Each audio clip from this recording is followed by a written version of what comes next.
কাশ্মিতা বাংলার পরিযায়ীদের বিজেপি শাসিত রাজ্যে খুন, নির্যাতন এইসবের অভিযোগ। তার সঙ্গে চলে এসেছে এসআইআর, নামবাদ, হয়রানির অভিযোগ। তার সঙ্গে চলে এসেছে মাছ ভাত, ঝালমুড়ি, এই সব নিয়ে এবারের বাংলায় ভোট এবং শেষ দফার ভোট। কিন্তু এই শেষ দফার ভোটে সবচেয়ে হেভিওয়েট কোনটা? কোন কেন্দ্র? ভবানীপুর। ভবানীপুরে মমতা বন্দ্যোপাধ্যায় ভার্সাস শুভেন্দু অধিকারী।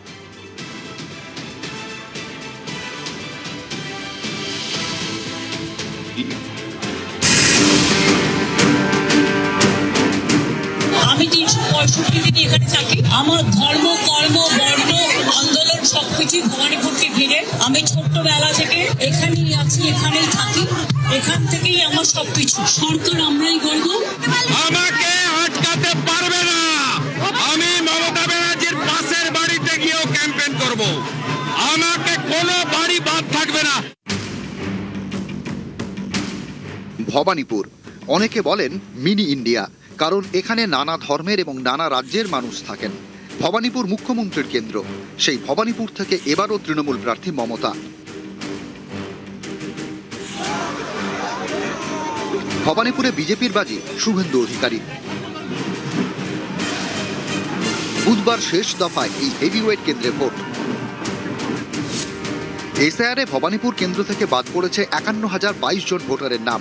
এবার ভোটার 1,60,313। আমার মানুষের প্রতি বিশ্বাস আছে। আমি 365 দিন কাজ করি। দুর্গা পুজো থেকে শুরু করে, কালী পুজো থেকে শুরু করে, গুরুদ্বারা থেকে শুরু করে, মানস্তম্ভ থেকে শুরু করে, ঈদ থেকে শুরু করে, আমি সব কটা দায়িত্ব এবং দায়বদ্ধতা সারা বছর 365 দিন ধরে পালন করি। আমার কাছে এটা একদিনের লড়াই নয়, 365 দিন মানুষের সাথে থাকি। যারা দেশের প্রধানমন্ত্রীকে বহিরাগত বলে তারা শুভেন্দু অধিকারীকে বহিরাগত বলবে, এটা স্বাভাবিক। আমার বাড়ির লোক স্বাধীনতা সংগ্রামী ছিলেন, ব্রিটিশের জেলে ছিলেন, লেট বিপিন অধিকারী। আমার সার্টিফিকেট এই ছিন্নমূল তোলামূলকে দিতে হবে না। 2021 সালে শোভনদেব চট্টোপাধ্যায়কে ভবানীপুর থেকে প্রার্থী করে তৃণমূল। 28,719 ভোটে তিনি হারান বিজেপি রুদ্রনীল ঘোষকে। 21-এ মমতা বন্দ্যোপাধ্যায় লড়েন নন্দীগ্রাম থেকে। সেখানে বিজেপি টিকিটে জেতেন শুভেন্দু অধিকারী। উত্তর 24 পরগনার খড়দা বিধানসভা থেকে জেতেন কাজল সিনহা। কয়েকদিন পরেই তাঁর মৃত্যু হয়। উপনির্বাচনে খড়দা থেকে প্রার্থী করা হয় শোভনদেব চট্টোপাধ্যায়কে। আর ভবানীপুর উপনির্বাচনে লড়েন মমতা বন্দ্যোপাধ্যায়। বিজেপি প্রার্থী প্রিয়াঙ্কা টিবরিওয়ালকে রেকর্ড ভোটে হারান। 2021 সালে মমতা জেতেন 58,835 ভোটে। 2024 সালে লোকসভা ভোটে ভবানীপুর থেকে 8,297 ভোটে লিড পায় তৃণমূল।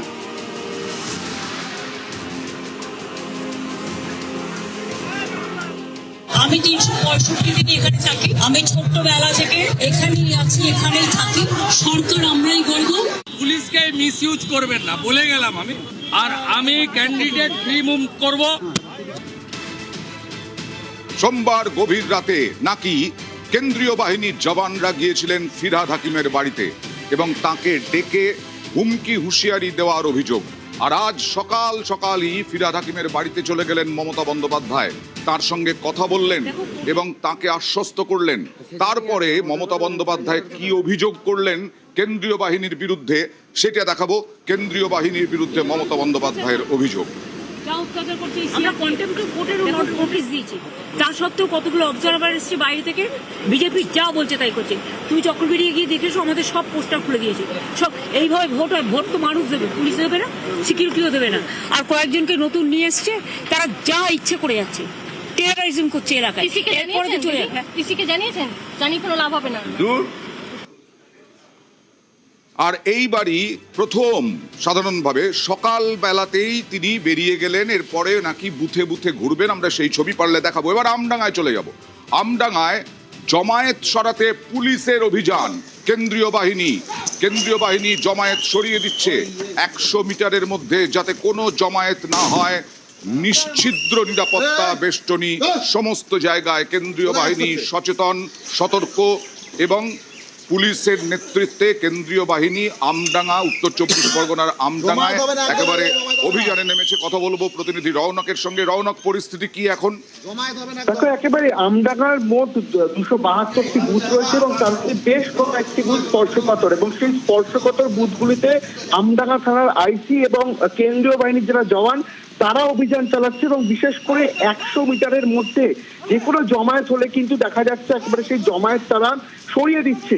এই যে এরিয়া ডমিনেশন, আর সকাল থেকেই কিন্তু বিভিন্ন এলাকায় স্পর্শকাতর বুথগুলিতে এই এরিয়া ডমিনেশনের ছবি ফুটে উঠছে, এবং যাতে করে কিনা দেখা গেছে আগেও বেশ কয়েকটি নির্বাচনে আমডাঙ্গায় উত্তপ্ত পরিস্থিতি তৈরি হয়েছে, এবং যে যে এলাকাগুলি এরকম বেশ কয়েকটি এলাকা তাদের তরফ থেকে আগে থেকে মার্কিং করা হয়েছে, এবং সেখানে গিয়ে ভোটারদের কনফিডেন্স বিল্ড আপ করার জন্য কিন্তু এই এরিয়া ডমিনেশন।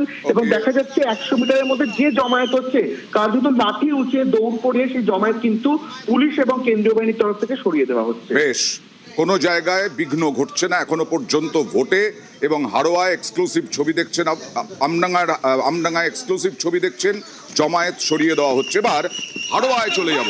হাড়োয়ায় ইতিমধ্যেই প্রায় 1.5 ঘন্টা হতে চলছে আজকের এই বাংলার কুরুক্ষেত্রের দ্বিতীয় দফা, শেষ দফা, কিন্তু হাড়োয়ায় একটি বুথে এখনো পর্যন্ত ভোট শুরুই করা যায়নি। ইভিএম আর ভিভিপ্যাটের বিভ্রাটে দেখুন লম্বা লাইন, গরম আছে, সেই গরমের মধ্যেই দাঁড়িয়ে আছেন তারা ভোট দেবেন। মহিলারাও দাঁড়িয়ে আছেন, দীর্ঘ লাইন মহিলাদের। 1 ঘন্টা হয়ে গেছে, 1.5 ঘন্টা প্রায় হতে চলল, এখনো পর্যন্ত ভিভিপ্যাট এবং 3 বুথে এই ঘটনা। এখনো পর্যন্ত ভিভিপ্যাট এবং ইভিএম এর বিভ্রাটের জন্য ভোট গ্রহণই শুরু হয়নি। কথা বলবো জিয়াউলের সঙ্গে। জিয়াউল, কত নম্বর বুথ এই 3টে বুথ, এবং এখনো কি শুরুই হয়নি? না, এখনো পর্যন্ত দেখো ভোট শুরু হয়নি। 3টি বুথে কিন্তু এখনো পর্যন্ত লম্বা লাইন রয়েছে। সকাল 5:30 থেকে লম্বা লাইন দিয়েছে, কিন্তু 3 বুথে এখনো পর্যন্ত তেমন কোনো, অর্থাৎ এই যে মানুষের লম্বা লাইন, অর্থাৎ 3টি বুথেই কিন্তু ইভিএম খারাপ রয়েছে। ফলে ইভিএম খারাপের জন্যই কিন্তু 3টে বুথে এই মুহূর্তে কিন্তু এখনো পর্যন্ত প্রায় 1 ঘন্টা অতিক্রান্ত ভোট বন্ধ রয়েছে। ফলে সেখানে কিন্তু মানুষের একটা ক্ষোভও জমছে, তার কারণ প্রায় 1 ঘন্টা অতিক্রান্ত এখনো পর্যন্ত ভোট প্রক্রিয়া না হয়, কারণ সকাল ভোর 5টা থেকে কিন্তু তারা লাইন দিয়েছেন, কিন্তু ইভিএম এবং ভিভিপ্যাট দুটোই কিন্তু খারাপ রয়েছে। ফলে এলাকায় একটা যথেষ্ট ক্ষোভ তৈরি হচ্ছে। কোন রকম আশ্বাস দিতে পারছেন কি নির্বাচনী আধিকারিকরা যে কখন এটা ঠিক হবে? দেখো, এখনো পর্যন্ত নির্বাচন আধিকারিক প্রায় এখনো 1 ঘন্টা অতিক্রান্ত, এখনো পর্যন্ত কোনো নির্বাচনী আধিকারিক কিন্তু ঘটনাস্থলে এসে উপস্থিত হয়নি। ফলে ভোট প্রক্রিয়া বন্ধ রয়েছে। কখন শুরু হবে, আদেও কি ভোট শুরু হবে, তা নিয়ে কিন্তু একটা ক্ষোভ জমছে ভোটারদের মধ্যে। ফলে যত সময় যাচ্ছে ততই কিন্তু ভোটারদের বিভিন্ন দলের এজেন্ট তারা কি বলছেন? তারা তো হতাশ হবেন। দেখো, তারাও কিন্তু বলছেন যেহেতু একেবারে ভোর 5টা থেকে, যেহেতু গরমের হাত থেকে বাঁচার জন্যই কিন্তু সাধারণ মানুষ এই লম্বা লাইন দিয়েছে। ফলে কখন শুরু হবে, প্রায় 1 ঘন্টা অতিক্রান্ত, এখনো পর্যন্ত কোনো রকম ভাবে ভোট প্রক্রিয়া শুরু হয়নি এই 3 বুথে। হাড়োয়ার 3টে বুথ, সেই 3টে বুথে দেখুন লম্বা লাইন, কিন্তু এখনো ইভিএম এবং ভিভিপ্যাট বিভ্রাটের জন্য 1.5 ঘন্টার ওপরে প্রায় হতে চলেছে, এখনো ভোট গ্রহণ শুরু হয়নি। 117, 118, 119 3টে বুথেরই ইভিএম কাজ করছে না। শয়ে লোক দাঁড়িয়ে আছে, এখনো পর্যন্ত একটা বুথেও ভোট শুরু হয়নি। এখন কতক্ষণে হবে ইসিআই তরফ থেকে আমাদেরকে এখনো আশ্বস্ত করা হয়নি। মেশিন খারাপ ছিল, এখনো ভোট স্টার্ট হয়নি, অনেকে সেন্সলেস হয়ে যাচ্ছে, ওই যে বসে আছে সব। প্রচন্ড গরমে সেন্সলেস হয়ে যাচ্ছেন অনেকে। এবার চলে যাবো আবার ভবানীপুরে, কারণ ভবানীপুর বললাম হেভি ওয়েট, সবচেয়ে হেভি ওয়েট, সবার নজরে শুভেন্দু অধিকারী এই সময় হনুমান মন্দিরে। শুভেন্দু অধিকারী খিদিরপুরের হনুমান মন্দিরে তিনি পুজো দিতে গেলেন। তিনিও আজকে সকাল থেকে চষে বেড়াচ্ছেন ভবানীপুরের প্রত্যেকটা এলাকা। সুস্মিতার সঙ্গে কথা বলবো। সুস্মিতা,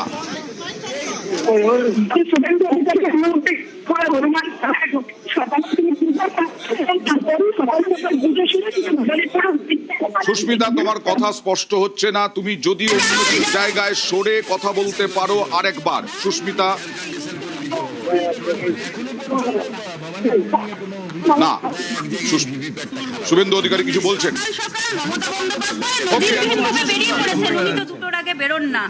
ঠেলায় না পড়লে বিড়াল গাছে ওঠে না, কোনো লাভ হবে না। এটা কি মনে হচ্ছে যে কোনো পাল্টা চাপ বা কোনো কারণে হেরে যাবে, বিপুল ভোটে হারবে। लेकिन आपने সব হিন্দুরা বাড়ি থেকে বেরিয়ে এসছে না, টিকাওয়ালা লোক। शुभेंदु जी, आपने आरोप लगाया है कि सिलिकॉन का इस्तेमाल किया जा रहा है क्या कल आपने आरोप लगाया है कि बहुत सारे लोग अपनी उंगलियों में सिलिकॉन वो 750 परचेज किया था देवोलीना विश्वास बोल के काउंसिलर, उसको पकड़ लिया गया है, जो करना है कर लिया। 3,810 बूथ स्लिप भी डिस्ट्रीब्यूशन नहीं हुआ, वो भी हम लोग कर लिया, सब कर लिया।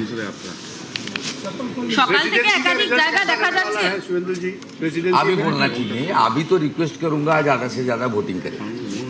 आपको लगता है कि पिछले नहीं, कोलकाता में पिछले कोई चुनाव में जिस तरीके से वोटर नहीं सुबह सुबह निकला था, इस बार अभी से जो हो रहा है, मेरा पूरा उम्मीद है पहले 2 घंटा में 20% के आसपास पोलिंग हो जाएगा। बहुत बड़ा लंबा लाइन लग गया। আরো একবার জিজ্ঞাসা করব, কিন্তু নজিরবিহীনভাবে মমতা বন্দ্যোপাধ্যায়ের এই সকাল आज तो एक आदमी मुझे लेक कालीबाड़ी में मिला जो फ्रांस से आया वोट देने।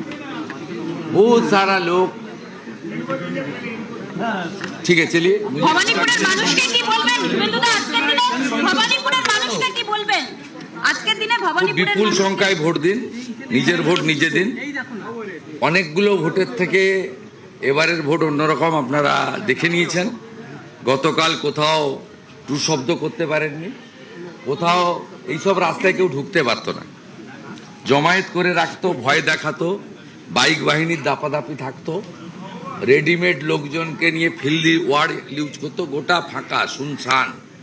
এই গণতন্ত্রের এই মহোৎসব, ইলেকশন কমিশন পরিবেশ পাল্টে দিয়েছে। সবাই ভোটদান করুন।